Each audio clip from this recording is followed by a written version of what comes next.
You're listening to Talking to Teens, where we speak with leading experts from a variety of disciplines about the art and science of parenting teenagers. I'm your host, Andy Earle.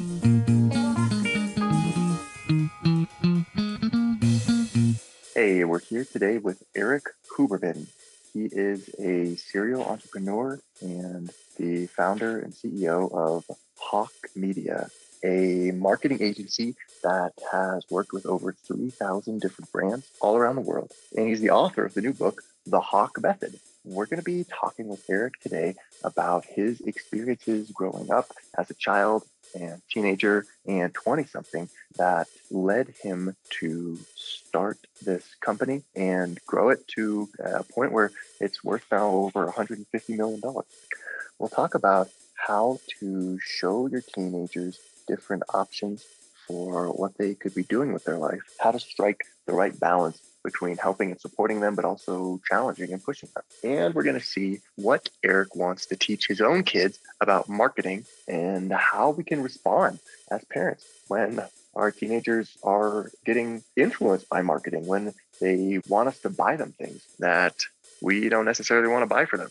It doesn't have to be a problem. And actually, you can utilize their excitement and passion for whatever the product is to teach them some valuable lessons. We're going to see exactly how to do that. Really, really looking forward to speaking with Erik about all that and more. Thank you so much for coming on the show today. Talk to me a little about this. I read this book of yours, The Hawke Method, the 3 principles of marketing that made over 3,000 brands soar. Why do you like that, and what inspired you to write a book about it? Speaking of teenagers, so I growing up always had an entrepreneurial kind of focus. I always wanted to build something, start something, etc. The funny thing is my dad was an entrepreneur, so I had mentor support in the sense of I watched someone do it. But when I'd want to Yeah. do things, I tried to start an online music business, selling music equipment when I was 12. So that was 2000, or sorry, that was 1999. I tried to start a music e-commerce site. I called all the different music suppliers, got catalogs and accounts with all of them. And when I went to order, they sent me the form and I needed a seller's permit. I was like, oh shoot, okay. So it turns out a 12-year-old can't apply for a seller's permit. So I went to my dad and said, hey dad, can you go with me to the courthouse and get me a seller's permit? And he's like, no, what are you talking about? Absolutely not. And so that was the end of that dream. But I always had that motivation. And one of the biggest things that happened to me as a young person was in 8th grade. My friend's dad actually convinced our school to let us do it was like a half day once a week for 8 weeks to go tour a local business. So we literally would go check out the local Ah, bank or the local health food store with the owner. So it just, wow. between that and my own family, it solidified itself in my head that yeah, you can go get a job. And so I just figured I'd Right. do that. And so went to college, got out, and in 2008 is when I graduated college and went into real estate on my own. Tried to start, building my own real estate sales practice. So no income, hopefully a lot of commissions. And I had a knack for sales. So I ended up immediately getting like $35 million in listings, which with the commissions I was going to generate, probably make $1 million as a 21-year-old. Except for Wow. 1 week after I started in real estate, Lehman Brothers went bankrupt and the entire economy collapsed. Yeah, done. Yep. So to fast forward, was in real estate for a year, made $350 that year, went into debt, was really rough. And so I ended up starting my first online business. Circling back, I started an online music company, but actually for business coaching for musicians. The guy that actually ran that class at my 8th grade class that took us around to local businesses, he had been observing me over time and he called me and said his son was actually the drummer in my band in high school. And he said, hey, he's pursuing this music thing. I saw that you've become this young entrepreneur. I really want to find a way to help these musicians figure out how to make money. Do you have any ideas? I put a business plan Mm, together and came back to him a few months later. I've had nothing else going on, just to be blunt. He disappeared for a few months and came back. It was like April of 2009. By August of 2009, he called me and said, he's like, hey, I raised us $1 million. You're running the thing. You get 5% of it, minimum wage. Let's go. By the way, minimum wage is a lot better than $350 a year. So I was yep, like, right. yeah, I'm in. Let's go. And so we start. So for 2 years, we built this online business coaching for musician company. And so after 2 years, I hired a CEO to replace myself and I moved on. So that's when I really got into e-commerce. I started a t-shirt subscription company called Swag of the Month. And by the way, this was just me I was 24 at that point, sitting on the couch with a friend and going, I hate shopping. Like, what if we just shipped someone a t-shirt, like picked out a t-shirt for someone and just shipped it to them for like $9 a month and just picked out t-shirts. And my next door neighbor happened to have built a t-shirt company at one point, so knew how to like manufacture Wow. t-shirts. So he and I partnered up. We launched it and it ended up being this whole new innovative business model that no one had seen, subscription e-commerce. And so it took Yeah. off. And then we sold it after a year and a half. Within 3 weeks, I didn't know my worth, but I got offered six-figure salaries to be the head of e-commerce for Warner Music, the head of business development for Live Nation, or to join this little incubator in Santa Monica called Science, which when I told my parents about that, they're like, you're obviously going to work for Live Nation or Warner Music. Like, Well, no shit. yeah, And I come was like, on. but yeah, but I live in Santa Monica and those are in Burbank and Hollywood. Like that commute sucks. I don't want to be on the road all the Mm, time. And I kind of like startups. And they're like, yeah, but you've done this startup thing. Again, I've been in startups for 3 years at that point. And they like to them, they were, yeah. what are you talking about? Everyone that cared about me as advice, I took the startup. And this incubator had just launched a little razor company called Dollar Shave Club. And so I got to join up with that. Wow. And they ended up launching a bunch of e-commerce companies. I ended up advising on all of them and then focusing on one. They had this vitamin company that was failing. I looked at it and said, this isn't a good business. And they said, well, what if we pivoted to copy your t-shirt company, but for women's activewear? I went, yeah, that'll work. Mm, And at that point, I was 26, but I had two exits under my belt in e-commerce. totally. I had a great track record, and that was 2013. There was no one out there that had all this experience. Like digital was still pretty new. Facebook ads were like 4 years old. Like there was no one out Yeah. there that had a ton of experience. And now all these brands are going, shoot, we really need to look at this digital thing. So I started consulting for a bunch of people. Mm. A bunch of people offered me jobs, and I was like, no, but I'll consult. And all of a sudden, within a couple months, I had 8 clients paying me to consult, and I'm 26 making 30 grand a month. And I was like, this is fun. This Um, is nice. and I remember a year before I was making minimum wage. When I joined that company, they paid me 100 grand at Ellie. And then all of a sudden, I'm Wow. making 350 grand a year. And with a year after that, and I'm like, this is like, and I was still living off of 3 grand a month, like I was still trying to like Yeah, budget. So I was just saving money. totally.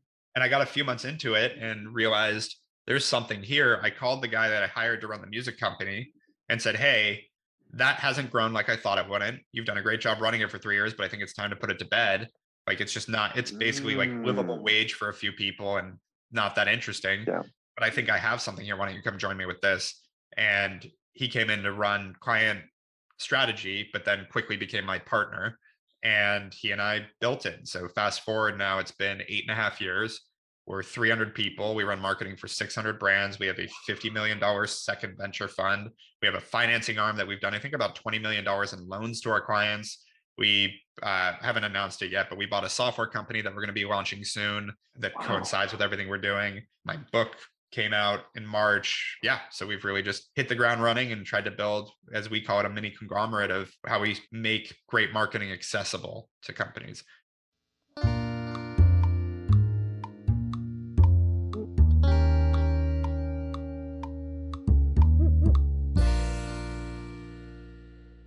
It's really an interesting story. And I think it's like so telling in terms of how often as parents, like we want our kids to do the safe things and take the most safe choice all the time. I think that's just so natural that we Well, and I push think our it's important to share, and I'm pretty open about this. Like, my dad was super, super successful as I grew up. I was born, in a small place in West LA, but as I got older, my dad hit a really incredible amount of success. I was the Mm, oldest, I'm the boy. He was so concerned that I'd be a spoiled rich kid. He went the opposite, and honestly, to an extent that I don't think that's necessary, but he would yeah. say things like at 8 years old, he'd tell me, just remember the dog gets all my money, you get nothing. Like I was thinking about money at 8 years old. But he kept that tone. And so I just never looked at what my dad had created, even though there was points where I, came to realize there was going to be an inheritance. I, Eric, have a crazy appetite for risk because zero to me is not Mm, zero. I yeah. think that in the back of my mind, I still know that like I'm not going to be broke on the street. so I can take big Yeah. risks. It didn't become conscious until he pointed it out, because I also knew, like, I work harder than everyone I know, and I, still to this day, and I don't mind that because I enjoy what I do. It's fun. But if I built a company, like, we got offered to sell our company a year in for $14 million, which was absurd, Wow. but that's not a win for me. To make, a Mm, piece of 14 million, pay tax on it, etc. I look at that, I'm like, that's doesn't change anything for me. So I won't, some people might take that. I didn't yeah. and so we kept building, and now we're, the last time we were valued was 150 million. So it's, you know, Wow. glad I didn't take that. It's only been 8 years, Yeah. 10x in 8 years. I'll take that.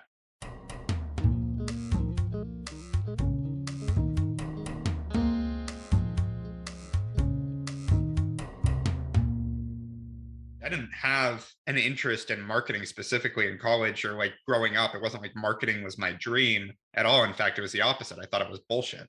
And I Mm, look at that as, again, relating back to teenagers and kids, like, nobody knows what they like. I wanted to be a rock star till I was 12 or 13. I wanted to be a professional guitarist, until I realized, I yep. got to that point where I realized I just wasn't that good. I hated, like, the technical Yep. practicing. I loved performing. I loved being up on stage. I loved playing songs that I loved, but all the Yeah. other stuff that went into it, I hated. And you come to these realizations, and I think that's okay to, like, have these dreams and then realize, like, oh, maybe that's not what I want to pursue. And my parents said something to me Yeah. along the way that was really poignant too, which is, it's really hard to make a living as a musician, so maybe have a backup plan. Yeah. And then I watched, when I was 12, same timing, I watched Behind the Music with Sting, and he was ripped off for like $25 million by his Mm, manager. I was like, how'd that happen? My parents were like, he didn't understand business. Like, okay, so to be a musician, you have to understand business. So that's where I started, like, balancing the two. And by the time I got to the end of high school, I went from being a guitarist to, okay, maybe I'll be like a manager in music, to, it's okay to have a hobby. I'll just go find something else for work. Like, it's okay to, I have a guitar sitting behind me. Like, I'm not still not that good, but I love playing. The difference between having a passion and a hobby and having a profession can be different. I think we teach our kids to pursue their passions, which I agree with in some senses, but I also think professionally, it's okay to have something that you really love, that you're really good at, I think is where people actually find their sweet spot, versus just what I'm passionate about. If I currently did what yeah. I was passionate about, I'd either be an airline pilot or a professional snowboarder. Neither I'd be that good at. Neither would make me as much money as I'm making being in marketing, which I'm really good Yeah. at and I enjoy. If I had to put on a list, would I list marketing as my number one biggest passion? No, that'd be, and if No. anyone did, I think they'd be lying. Like, I love doing it. I'm fascinated by it and super into it. Yes. But if I was Yeah. being told to pursue my passion, I don't know that I'd be starting a marketing agency. But what I do love Yeah. doing is building and growing and running a business and doing all these things. Like, is the confluence of things I love to do and things I'm good at. I think a lot about passion and how it's like a buzzword that parents just want. Oh, I want my kids to be happy. I want them to, find their Yeah. passion and do things they're passionate about, and kind of maybe needing to reframe that a little bit or just Yeah, I think think about that things in a that give different you way. energy, things that you're excited about. I think passion is a little too indescript is the problem. Like, I think people believe that they have a passion, and that's where you get in trouble. I am very passionate about what I do. Like, I'm excited by it. I get energy from Yeah. it. That is incredibly important. You're going to work more than you probably do anything else. Like, obviously, or sleep, but like, Right. the 8-hour workday is not really a realistic thing anymore. So let's assume you work 10 hours a day. There's not anything else you do 10 hours. I don't think most people sleep 10 hours. I think that's a little overkill. No. So, Right. it's, you're not going to, that's going to be the majority of your waking time is going to be working. And so the idea of doing something you don't enjoy is absurd if you Yeah. care about your life. But I think the idea of it being your calling or your passion, I think that's the difference, actually. I'd say I feel like I found my calling. I do, because I feel like I am really good at this and I enjoy it. And I've been able to find a niche. And I reminded myself over and over again the fact that I found that at 26 years old, I feel just fortunate. I think that was an accident. Again, Yeah. 26. So 5 years before I started a marketing agency, I was literally making fun of marketing majors in college. Like, and I was a management major. Like, I was not like I had any high ground to stand on. I was just like, what's marketing? Like, drawing pretty pictures. What is marketing? Like, this stupid buzzword. That's how I felt about it. And so I think when we're talking to our kids, it's okay Yeah. to try things out. Like I always do a lot of speaking at colleges, at high schools, things like that. And when I do that, one of the things I always advise is like your teens and 20s are about learning what you want to do, learning about the job. Like just focus on education. Don't worry about like make money to live. Don't get me wrong, but like most kids in their 20s can live off of minimum wage. Like if you really Yeah. buckle down, like, and I mean, like in Totally. California, it's double the federal minimum wage, and you should be Right. able to like live, figure it out. Like, I'm not saying you're going to live lavishly, but like it's more about figuring out what you like, what you're good at, trying things out because the perception of a job and the reality of a job, very different. The Yeah. perception of what I do all day versus what you think I do all day running a marketing agency is very, very, very different. And so getting your arms around it and starting to figure out again that confluence of what are you good at and what do you enjoy doing, I think is really the goal with profession, not again pursuing your passion. Now, if you're one of the fortunate few that your passion is also what you're incredibly good at, one of the best in the world at, you're Sean Yeah. White, pursue your passion. Like I want to be clear on that. Right. Society is leaning more and more towards this idea of pursuing that and like whatever you Yeah. love doing. And I think that just creates a lot of pain, frankly. You know, if you're mediocre at it, but you love doing it, you end up pursuing this thing. You're not realistic with yourself. You struggle for 10 years. You don't get that education and maybe something else that you could be good at and you could actually accelerate Yeah. at. And you end up now in your 30s where you actually need money and you start, you know, whether it's you're starting a family, et cetera, you have some needs now and you don't have that baseline. So I think that coaching, you kind of need to look at how do you help people figure that part out. And by the way, before you're an adult, pursue all these things. You know, you look at there's Malcolm Gladwell's Outlier, and I think Malcolm Gladwell is an idiot in some ways, but I really like that book. And I think there's a lot of points made there. One of the biggest ones is the idea of, you know, the 10,000 hours and starting early. Like Bill Gates was in a Yeah. computer lab in junior high. Steve Yeah. Jobs working, I think it was for IBM, right? You know, and Atari as a young kid. Like there's a benefit for kids to start doing things and getting an education in things that they may pursue as professions. But I think Yeah. exploration and curiosity become critical as a kid.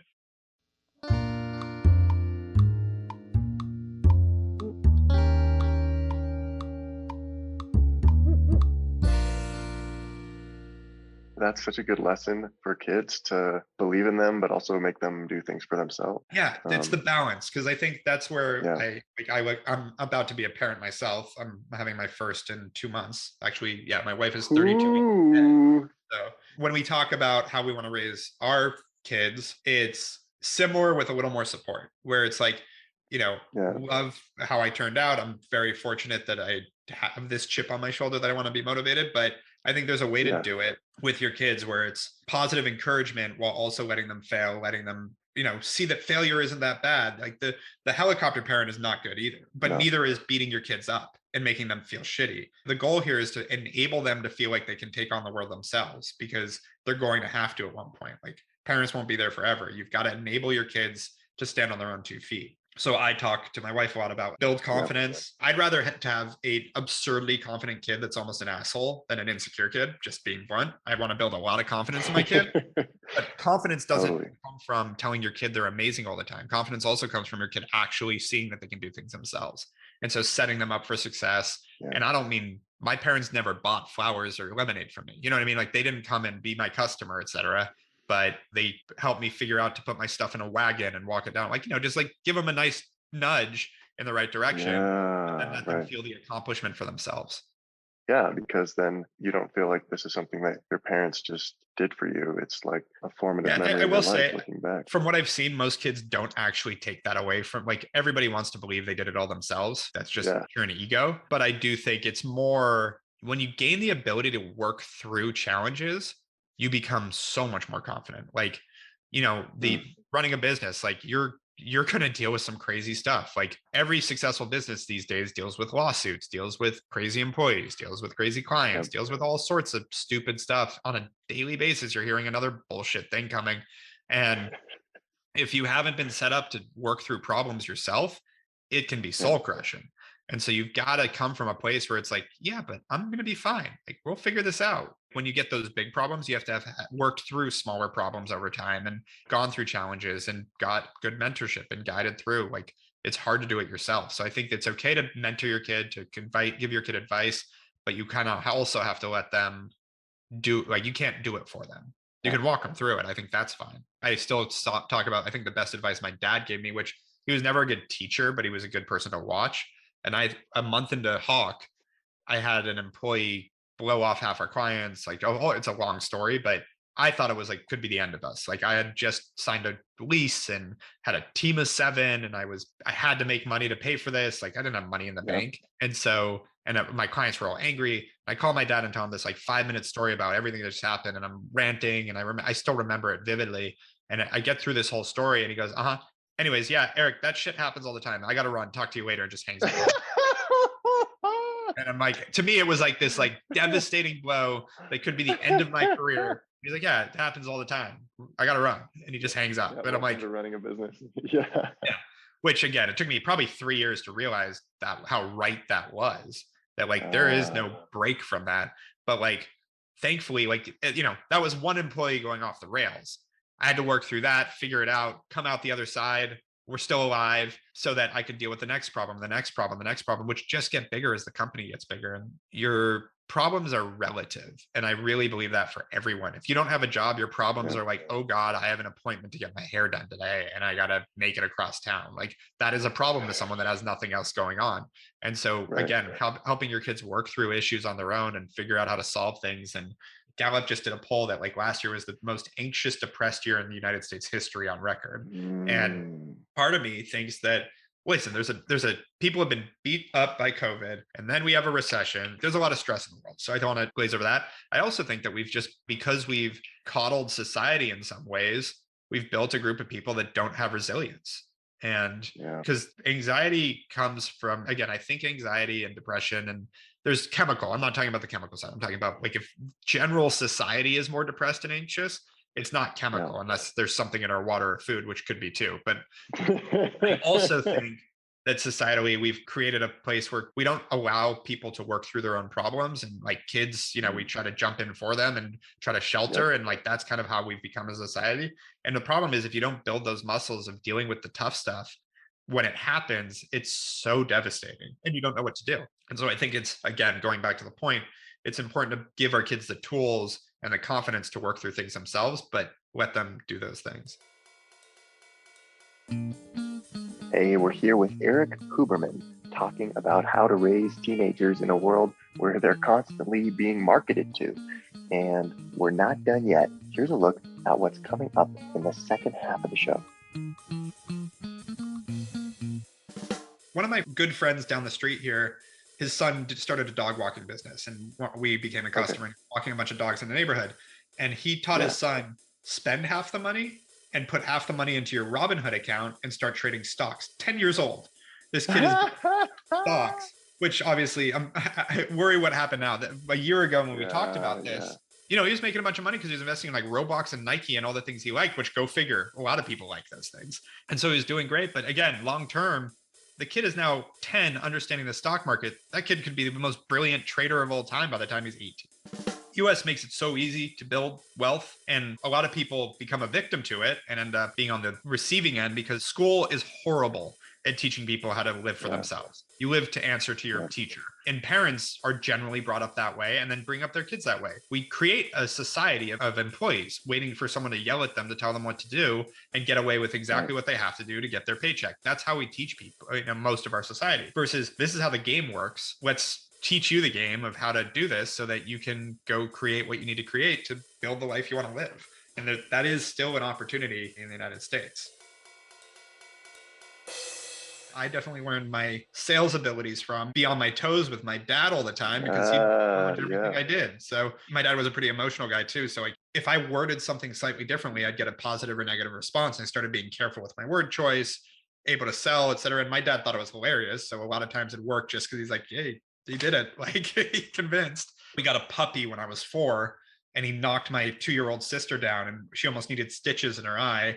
And my dad's like, we're getting rid of this dog. I'm like, and I came in, I ran out crying and then I came back in. I'm like, we can't get rid of the dog because I'm going to buy the movie theater down the street and I'm going to play only Western movies because in my mind, that's all my dad watched. And I need a dog to guard the candy counter. I was like, all right, I guess we're keeping the dog.